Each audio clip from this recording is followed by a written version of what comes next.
SBC Media. Welcome to iGaming Daily, analysing the news from the betting and gaming industry all over the globe. Supported by SBC Summit Latino America, bringing together the leadership teams and product specialists from retail and online operators in Latin American markets. Discover the potential of Latin America's booming iGaming and sports betting markets at SBC Summit Latin America, the premier industry event in the region.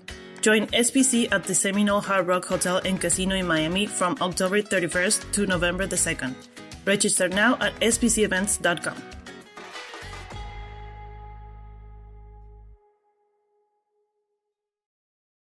Hello and happy Thursday. Welcome to the latest episode of iGaming Daily, sponsored by SBC Summit Latino America. And Latin America is where we are today because I'm joined once again by Fernando Noodt and Isadora Marcante. And the focus today will be switching our attention back to Chile following a recent podcast that we did where they talked about betting sponsorships in the country with Fernando himself and Lou Mourinho. And we'll also be talking about a little bit of movement in Brazil. Only a little bit, but it's been quite a slow week on both the Noticia side of things and the Brazil side of things. But before we get into the topics, Fernando, how are you doing today? Are you okay? I'm great. Always happy to record the podcast to join our listeners in going over what's happening in Latin America. Like you said, not much going on the last few days, but some movement in Chile is which is worth discussing. So really happy to be here. Perfect. And Isadora, how are you? Are you okay? I'm very good, thank you. I'm good. How are you today? I'm good. I can't believe it's Thursday already. Yes. No, it was my birthday. It went fast. Yeah, it was my birthday 2 days ago, and now I already feel a year older. It's gone that quick. You look That's older, not too good. actually. It's a good job. It's an audio-only podcast. I'm not going to lie. But forget about my age and my dwindling beauty. We'll jump straight into Chile. So, Fernando, you'll take over the first 5 minutes of this show. So, the online sports betting scene in Chile it's been under fire from kind of a judicial perspective, and now there's news kind of from the legislative side.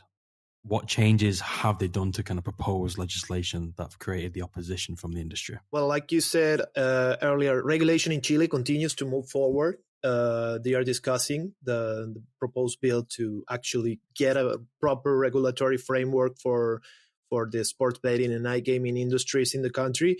We know there are operators working there, but it's under this gray area, right? There's no actual legislation for it, but there's not actual laws against it. Like it's not explicitly banned. So companies have been operating in that gray area. And now the Chamber of Deputies is moving forward with a bill to set a proper regulatory framework for the country, which was still under revision by the Finance Commission. But sports betting operators are actually complaining about new articles that have been introduced and would be harmful actually for their business, for their operations in Chile. Specifically, they are talking about and against a push to approve an article that sets a restriction for companies that had operated within the 12 months prior to their license request submission. So let's go back and review that sentence over there. This means no company would be able to apply for a permit if they had been operating during that period, that 12-month period, right? So let's say I'm FernandoBets.com. Give me your money, guys. And I'm operating now in Chile, no? And regulation passes, and next, let's say March, I can apply for a license. If I, Fernando Bet, want to go and apply for a license, but I was operating in October, which is less than 12 months from the actual license application, I would not be allowed to get a license. So this is very, very harmful for operators, for their expectations to operate in Chile, because they would be forced to stop their actual business for a whole year, right? Before they get to apply for a license. Right now, we know they are operating in this gray area we were talking about just a few seconds ago. But in case actual regulation was passed or were passed, they would not be allowed to apply for a license. And we have been mentioning his name a lot in these podcasts about Chile, but the most vocal opposition for to this type of pushes from the legislative side comes from Carlos Baeza, who represents the international betting operators like Betson, Coolbet, and other operators that work in the country. And he actually said that the restriction we have mentioned just now, it hurts the potential competitiveness of the market, right? It does not create a competitive market, and also blamed the land-based segment and said they are lobbying against iGaming along with Polla Chilena de Beneficencia, which is a state-owned operator that actually is the one that filed the lawsuit. In case you don't remember the name, they filed a lawsuit that ultimately caused some operators to suspend their football sponsorships in the country. Some are still fighting that ruling and the restrictions. So they're trying to hold on to their actual ties with the football segment and the sports in general. But according to Baeza, both the land-based segment and the Polla Chilena de Beneficencia are pushing out operators that actually work under international standards, like the highest standard possible, like let's say Betson, for example, and would comply with the proper requirements set in the country. So they are strongly against this article that would cause operators to stop their operations for 12 months. And just for any listeners out there who want to try and take Fernando bet, copyright is pending on that, so back off. But, you know, there's kind of been some strong support kind of from an unexpected kind of advocate in the last few hours, and that's come from Arturo Vidal.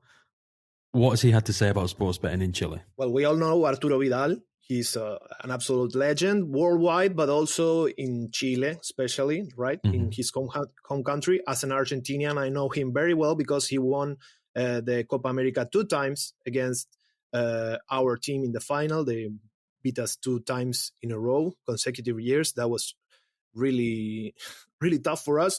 But he's very important in Chile, of course, and especially in everything sports related. It is very important that Arturo Vidal actually has gone vocal about his support for regulating the sports betting industry, and specifically he spoke about sponsorships in football and sports in general. It was during a Twitch stream, which Vidal regularly participates in, right? He usually does these Twitch streams, and he even has a very fun TikTok account. You should check it out. It is actually... Vidal's got a TikTok account. Yeah. Fun TikTok account. He uploads very ridiculous videos, like, I don't know, like his face on a cabbage plant or whatever, dancing. It's actually... It's not the player that I know. You wouldn't expect that. Exactly. But right now we're talking about a very serious and very important thing he said, because he complained about how every country in the world is taking advantage of the sports betting segment to generate revenue and drive growth in football, right?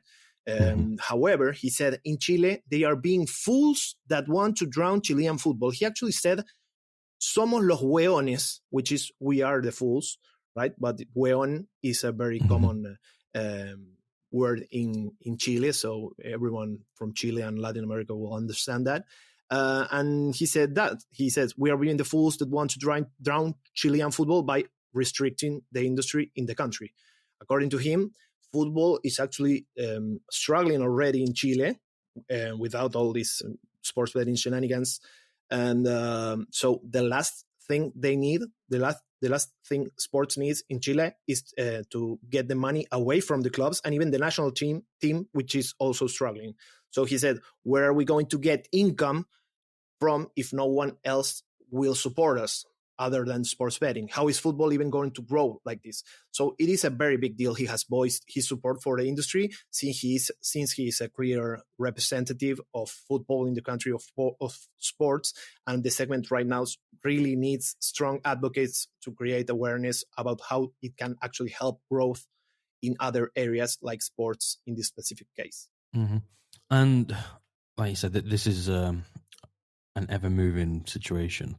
So what's next for the proposed legislation for sports betting in Chile? Well, with the Commission pushing the last few articles, unless they want to add some more like they did with this 12-month restriction, which Baeza was complaining about, with them pushing the last few articles in the bill, the proposed legislation will now go to the floor of the Chamber of Deputies. They will discuss it. Should they vote for it, it would go then to the Senate, which would then have to approve it themselves, like pretty much everywhere else in the world.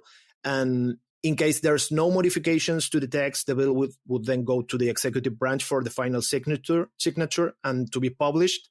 And then we will have to wait and see how important is it for the government to regulate sports betting industry, because we know some politicians don't want to be linked with the segment due to the everlasting bad advertisement and all that stuff we all know about.